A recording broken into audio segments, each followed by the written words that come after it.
Hi, I'm Christian and welcome to my podcast, Starting Your Lecture with Multiple Choice Questions.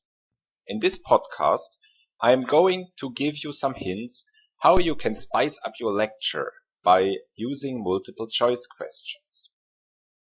The podcast will cover why you can use multiple choice questions, how to present the questions, and how to present the solutions. You will need a pen and a small piece of paper. Please get ready.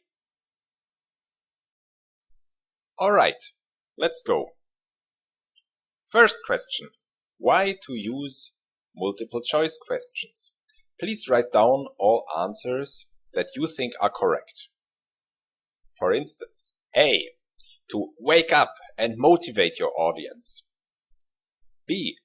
To repeat content from your last lecture. C. To demonstrate how little your audience knows. Or D. To exercise questions that might occur in exams. Please write down your answers.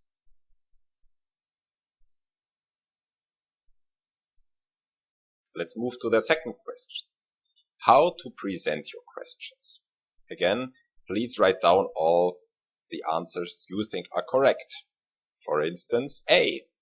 Start with the most difficult question. B. Display the alternative answers and read them aloud. Maybe C. Share the questions on paper. Or D. Display the alternative answers and just wait. Please write down your answers. Third question. How to present the solutions? Again, you know how it works now, right? Is it A. Just say what was right, what was wrong? B. Display the question again and ask your audience for suggestions.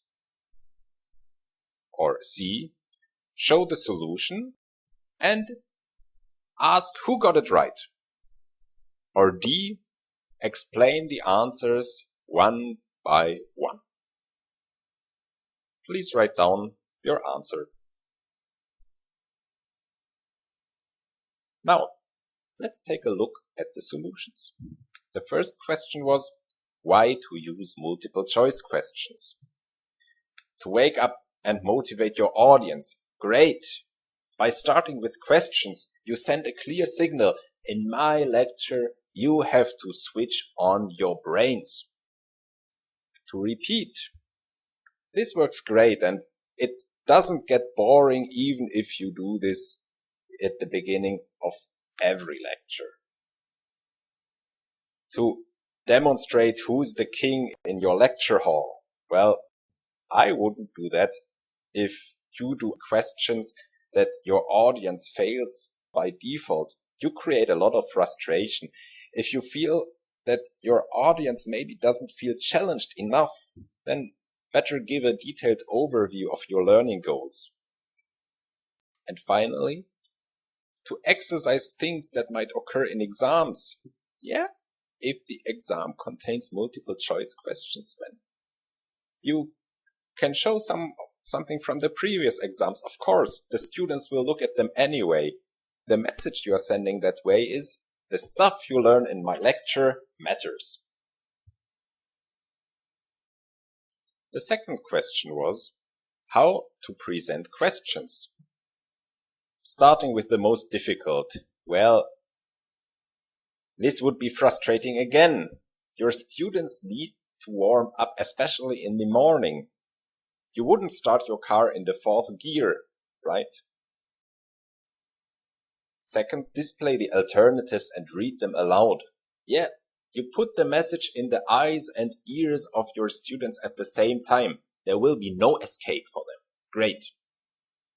C. Share questions on paper. That's a lot of work to print and copy and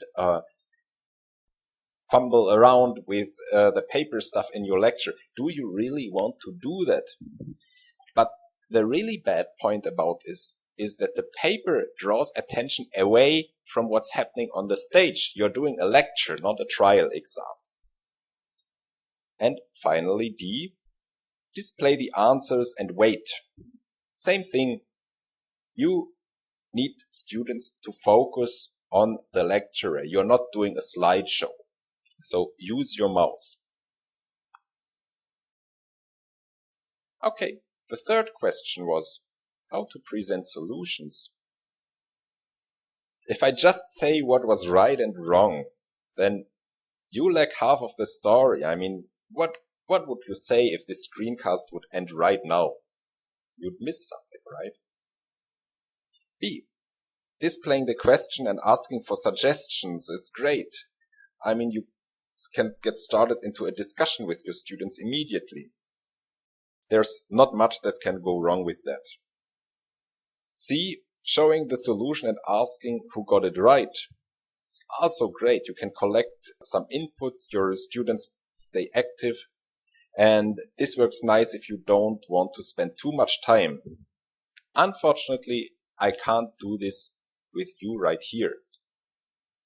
Finally, D, explaining the answers. Well, I think this is what I just did, and I hope it works for you.